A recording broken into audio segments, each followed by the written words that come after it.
सर्वपक्षीय आमदारांची नेत्यांची आज सह्याद्री अतिथीगृहावरती बैठक पार पडली आणि या बैठकीमध्ये नक्की काय घडलं, विरोधकांनी कोणते मुद्दे मांडले, त्याचसोबत अपक्ष आमदारांना देखील या बैठकीसाठी निमंत्रण देण्यात आलेलं होतं आणि अपक्ष आमदारांची काय भूमिका होती आपण जाणून घेणार आहोत। आपल्यासोबत सध्या सदाभाऊ खोत आहेत। सदाभाऊ, बैठक नक्की कशी पार पडली? सकारात्मक बैठक होती का किंवा काही याच्यामध्ये विसंवाद पाहायला मिळाला का?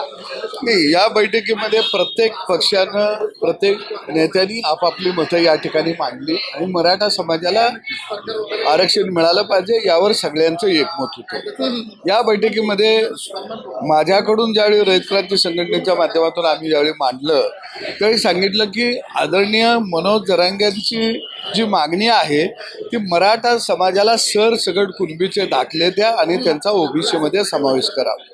सगळे लोक आपण पाठिंबा देतो, पण नेमका पाठिंबा त्यांना देतोय का त्यांच्या मागणीला देतोय हे मात्र कोणी स्पष्ट करायला तयार नाही। हे कुठेतरी आता स्पष्ट करावं लागेल। ही भूमिका मी बैठकीमध्ये त्या ठिकाणी घेतली आणि मग त्या ठिकाणी ही भूमिका घेत असताना सगळ्यांचा एकच सूर होता की मराठा समाजाला आरक्षण द्या, पण इतराच्या आरक्षणाला हात न लागता। आणि म्हणून एका बाजूला शिंदे समिती स्थापन झाली, सरकारनं सांगितलं 2.25 कोटी दस्तऐवज आम्ही तपासलेले आहेत, 14,000 लोकांच्या दस्तऐवजामध्ये आम्हाला कुणबीच्या नोंदी मिळून आलेल्या आहेत, अजून दस्तऐवज तपासण्याचं काम सुरू आहे, त्याच्यामध्ये वाढ होईल। दुसऱ्या बाजूला राज्य मागासवर्गीय आयोगाचे जे अध्यक्ष आहेत आदरणीय निरगोडीची, त्यांनाही इम्पिरिकल डाटा गोळा करायला सांगितलेला आहे। मराठा समाज कसा मागासलेला आहे याची विस्तृत मांडणी करायच्या दृष्टीनं तेही कामाला लागलेले आहेत की जेणेकरून सर्वोच्च न्यायालयामध्ये मराठा समाजाला टिकणारं आरक्षण आपल्याला देता येईल। समाज आता ज्या पद्धतीने पेटलेला आहे त्या समाजाला, मराठा समाजाला शांत करण्यासाठी नक्की काय मार्ग काढण्यात आलेला आहे आणि बैठकीत नक्की याबाबत काय चर्चा झाली? कायदा सुव्यवस्थेचा प्रश्न जो आहे तो राज्यामध्ये निर्माण झालेला आहे। 50 वर्षाच्या कालखंडानंतर मराठा समाज मोठ्या प्रमाणामध्ये जागा झाला, त्याचं नेतृत्व मनोज जरांगे साहेब करत आहेत आणि 50 वर्षाच्या कालखंडानंतर सरकार खऱ्या अर्थानं मराठा समाजाला गांभीर्यानं घेऊन कामाला लागलेलं आहे, सगळं प्रशासन कामाला लागलेलं आहे। आणि मला वाटतं मनोज जरांगे साहेबांना मी आपल्या माध्यमातून आवाहन करेन, आपणही सरकारच्या त्या समितीमध्ये समावेश आपला आपण उभा आणि जी काही माहिती कायदेशीर लागल ते तुम्ही देत चला। आंदोलन आपलं आपण पुढं चालूच ठेवूया, परंतु तुमचा प्राणी आमच्या दृष्टीनं, महाराष्ट्रातल्या मराठा समाजाच्या दृष्टीनं अत्यंत महत्त्वाचा आहे आणि म्हणून मला वाटतं की 80च्या मार्गाने आपण आंदोलन करूया। परंतु या आंदोलनामध्ये मराठा समाजाच्या आंदोलनाच्या आडोशानं जे काही प्रकार चाललेले आहेत हे प्रकार फार चांगले आहेत असं नाही।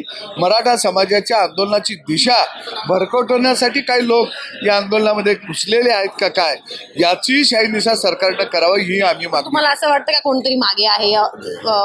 ज्या पद्धतीने आता एक स्थिती निर्माण झालेली आहे, तणावाचं वातावरण निर्माण झालंय, विरोधी पक्षातले नेते याच्या मागे आहे असं काही तुमचं सूर आहे का? कसं आहे की कोणतंही आंदोलन उभा राहिल्यानंतर त्या आंदोलनाच्या नेतृत्वानं सरकारनं जर चर्चेचे दरवाजे उघडले नाही तर वेगवेगळे टप्पे घेऊन आंदोलन उभा करायचं असतं, परंतु इथं सरकार चर्चेला तयार आहे, बोलायला तयार आहे।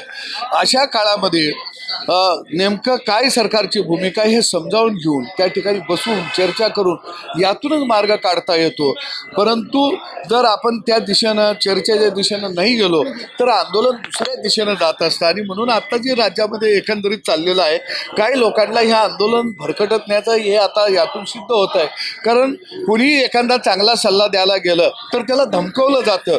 याचा अर्थ मराठा आंदोलनाच्या आडोशानं कोण दहशतवाद निर्माण करताय का? आणि तो करत असेल तर ती जबाबदारी सरकारची आहे। जनतेच्या जीवाचं रक्षण करण्याचं, मालमत्तेचं रक्षण करण्याचं काम सरकारचं आहे आणि ते काम सरकारनं करावं ही भूमिका आम्ही आज या बैठकीमध्ये शेवटचा प्रश्न तुम्हाला, आज या बैठकीमध्ये अपक्ष आमदारांना त्याचसोबत प्रत्येक पक्षातल्या प्रमुखांना निमंत्रण देण्यात आलेलं होतं. मात्र कुठेतरी उद्धव ठाकरे यांना डावललं गेलं. नक्की हे का झालं, काय सांगाल या संदर्भात? नाही, मला वाटतं त्यांच्या पक्षाचे प्रतिनिधी त्या ठिकाणी प्रभू साहेब असतील, अनिल परब साहेब असतील, मला दिसले आलेले होते. कारण त्याच्यापेक्षा जास्त मला काही पण पक्षप्रमुख असताना त्यांचं नाव निमंत्रण पत्रिकेत नव्हतं. ते आता सरकारनं दिलं का नाही दिलं याची मला काही कल्पना नाही आहे. आम्हाला निमंत्रण आलं, आम्ही आलो, आम्ही आमचं वातावरण जर शांत होईल या बैठकीनंतर काय वाटतं? निश्चितपणानं मराठा समाजाविषयी सर्वच समाजाचे नेते, सर्वच पक्षाचे नेते हे अनुकूल आहेत. समाजाला आरक्षण मिळालं पाहिजे ही आमची सगळ्यांची भूमिका आहे. मराठा समाजानं 80च्या मार्गानं आंदोलन करावं. मला वाटतं की जितका काळ करायचा आहे तितका काळ करावं, परंतु ते 80च्या मार्गानं करूया की जेणेकरून मराठा समाजाला न्याय कसा मिळेल ही भूमिका सगळ्यांनी ठेवूया. तर नक्कीच हे होते आपल्यासोबत सदाभाऊ खोत आणि मराठा समाजाने शांततेत आंदोलन करावा असं आवाहन जे आहे ते सदाभाऊ खोत यांनी केलेलं आहे. सीमा आढे, लोकमत डिजिटल, मुंबई.